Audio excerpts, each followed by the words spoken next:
గత 2 రోజుల నుంచి రేవంత్ రెడ్డి గారు మాట్లాడుతున్నటువంటి మాటలు చూస్తూ ఉంటే రేవంత్ రెడ్డి మధ్యస్థిమితం కోల్పోయిందా లేకపోతే నిజంగానే గతంలో మనం అనుకున్నట్టుగా గజనీలాగా మాట్లాడుతూ ఉన్నాడా అర్థం కానటువంటి పరిస్థితి. పొంతలేనటువంటి మాటలతోటి కేవలం రేవంత్ రెడ్డి ఒక మైండ్ గేమ్ ఆడుతున్నట్టుగా నేను భావిస్తూ ఉన్నాను. రేవంత్ రెడ్డి సమస్యలను పక్కదారి పట్టేయడానికి, అంశాలను పక్కదారి పట్టేయడానికి కొత్త అంశాన్ని తెర మీద తీసుకొచ్చినట్టుగా మొన్న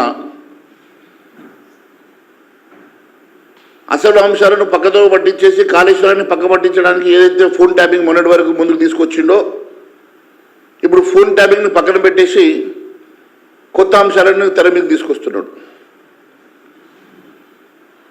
ఈరోజు ఈ ఎలక్షన్ రిఫరెండంగా అన్నాడు కదా, మరి రేవంత్ రెడ్డి గారు నేను ఒకటే అడుగుతా ఉన్నాను, మీరు నిజంగా నీకు దమ్ము ధైర్యం ఉంటే ఈ ఎలక్షన్ రిఫరెండంగా తీసుకోండి. 14 సీట్లు నువ్వు గెలుస్తా అంటున్నావు కదా, నేను గతంలో ఇప్పటికీ 4 సార్లు నేను ఓపెన్ ఛాలెంజ్ చేశాను. నువ్వు 14 సీట్లు కాంగ్రెస్ పార్టీకి గెలిపిస్తే నేను రాజకీయ సన్యాసం తీసుకుంటాను, రాజకీయాల నుంచి పర్మనెంట్గా తప్పుకుంటాను, ఎమ్మెల్యేకి రాజీనామా చేస్తాను, దానికి నువ్వు సిద్ధమా అంటే ఇప్పటివరకు మాట్లాడలే.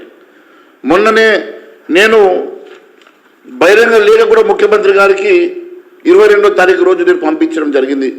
మీడియా మిత్రుల ద్వారా కూడా మీకు కూడా ఈ కాపీని మీకు ఇవ్వడం జరిగింది.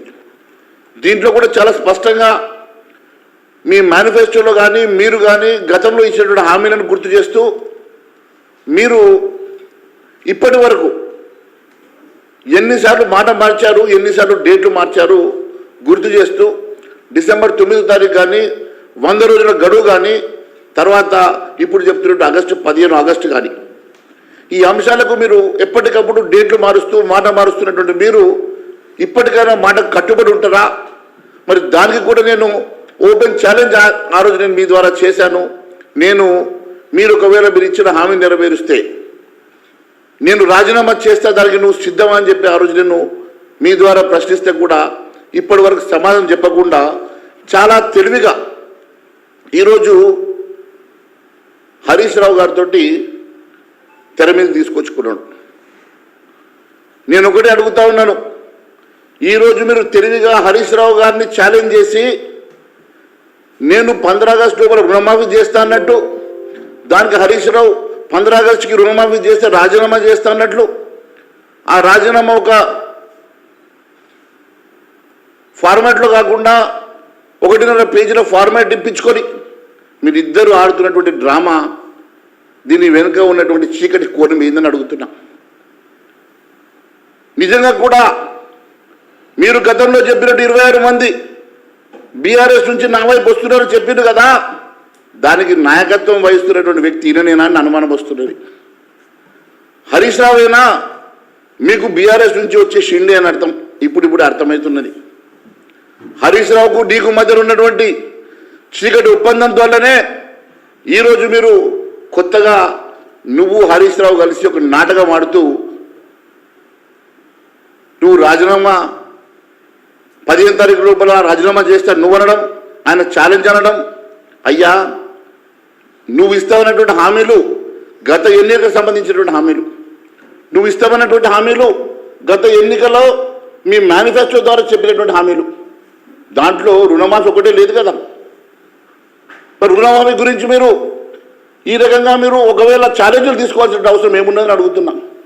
గతంలో మీరు రుణమాఫీ చేస్తామని చెప్పి 420 హామీలు ఇచ్చారు కదా, 420 హామీల్లో ఇది కూడా ఒక భాగమే కదా. అంటే కేవలం ఒక్క రుణమాఫీ విషయంలోనే నువ్వు ఛాలెంజ్ తీసుకుంటున్నావు అంటే మిగిలిన 419కి మీరు ఛాలెంజ్ తీసుకోరా, అమలు చెయ్యరా, వాటి గురించి పట్టించుకోరా, వాటి మీద ఒట్లు పెట్టుకోరా, అవన్నీ గట్టు మీద పెడతారా, లేకుంటే ఎగ్గొడతారా? ప్రజలకు స్పష్టం చేయాల్సిన అవసరం ఉన్నది. కేవలం ఒకటే సబ్జెక్ట్ని రుణమాఫీని తీసుకొని ఇంత పెద్ద ఎత్తున మీరు హంగామా చేస్తూ రుణమాఫీ కోసం అసలు రుణమాఫీ చేయకుంటే అధికారం ఎందుకట? బాలకృష్ణ డైలాగ్ కొడతాడు ఈయన. రేవంత్ రెడ్డి మాకు తెలుసు నువ్వు తెలుగుదేశంలోకి వచ్చినావని, నువ్వు బాలకృష్ణ ఫ్యాన్ అని కూడా తెలుసు, కానీ ఇంతగానో బాలకృష్ణను ఫాలో అవుతావని అనుకుంటలేను. నువ్వు బాలకృష్ణ డైలాగులు కొట్టి రుణమాఫీ చేయకుంటే అధికారం ఎందుకు అంటావు కదా, మరి రుణమాఫీ చేయకుంటే అధికారం ఎందుకు అన్నటువంటి నువ్వు రైతు భరోసా గురించి ఎందుకు మాట్లాడతలేవు? 3 లక్షల వడ్డీ లేని రుణాలు ఇస్తామన్న సంగతి ఎందుకు మాట్లాడతలేవు? వృద్ధాప్య పెన్షన్ 4,000 ఇస్తామన్న సంగతి ఎందుకు మాట్లాడతలేవు? మహాలక్ష్మి కింద 2,500 గృహిణులకు ఇస్తామన్న సంగతి గురించి నువ్వు ఎందుకు ఈ రకంగా ఛాలెంజ్ చేయడం లేదు? అదేవిధంగా నిరుద్యోగ వృద్ధి విషయంలో కానీ, నిరుద్యోగులు 4,000 రూపాయలు ప్రతి నెల ఇస్తామన్న సంగతి కానీ, వారికి ఇస్తామన్నటువంటి ఉద్యోగ క్యాలెండర్ల విషయంలో కానీ ఒక్క రోజున మాట్లాడినవా? విద్యార్థుల విషయం స్కూటీలు ఇప్పిస్తామని చెప్పిన విద్యార్థులు పాపం ఎప్పుడు ఈ ప్రభుత్వం స్కూటర్లు ఇస్తుందో, ఎప్పుడు మేము స్కూళ్ళకు కాలేజీలకు వెళ్ళాలని చెప్పేసి ఎదురు చూస్తూ ఉన్నాం. ఆడపడుచులు పెళ్లిళ్ళ కోసం నువ్వు ఇస్తామన్న తులం బంగారం గురించి ఎదురు చూస్తూ ఉన్నారు, 1,00,000 రూపాయల కోసం ఎదురు చూస్తూ ఉన్నారు. వాటి గురించి మాట్లాడవు, వాటి గురించి ఛాలెంజ్లు చేయవు.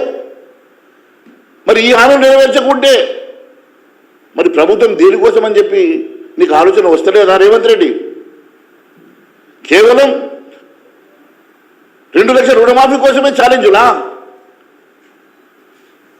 నేను ఒకటి అడుగుతా ఉన్నాను, అన్నిటికన్నా ముఖ్యం 50% ఈ సమాజంలో ఉన్నటువంటి బీసీ వర్గానికి ప్రతి కుటుంబానికి 10 లక్షల రూపాయలు ఇస్తామని చెప్పినటువంటి నువ్వు బీసీ సమాజాన్ని మోసం చేస్తున్నటువంటి మాట వాస్తవం కాదా? ఆ బీసీ డిక్లరేషన్, ఆ రోజు నువ్వు ఇచ్చినటువంటి బీసీ డిక్లరేషన్ గురించి ఎందుకు మాట్లాడతలేవని అడుగుతా ఉన్నా. ఎస్సీ ఎస్టీలకు ప్రతి కుటుంబానికి 12 లక్షల రూపాయలు ఇస్తామన్న సంగతి మర్చిపోయినావా? మరి ఎస్సీ ఎస్టీల సంగతి ఆ సమాజానికి పూర్తిగా అన్యాయం చేసినమాట వాస్తవం కాదా? మరి ఆ డిక్లరేషన్ గురించి నువ్వు ఎందుకు మాట్లాడతలేవని ప్రశ్నిస్తున్నావు. యూత్ డిక్లరేషన్ గురించి, రైతుల డిక్లరేషన్ గురించి 5 డిక్లరేషన్ నువ్వు చేసావు కదా, ఏ ఒక్క డిక్లరేషన్ గురించి నీకు గుర్తుకు రావడం లేదు. 6 గ్యారెంటీల గురించి నీకు గుర్తుకు రావడం లేదు. మరి 6 గ్యారెంటీలు, 420 హామీలు, ఇవి నెరవేరుస్తాను, ఆగస్టు 15 లోపల నెరవేరుస్తాను, లేకుంటే నేను రాజీనామా చేస్తానని చెప్పి నువ్వు ఛాలెంజ్ చేయడానికి సిద్ధంగా ఉన్నావని అడుగుతున్నా.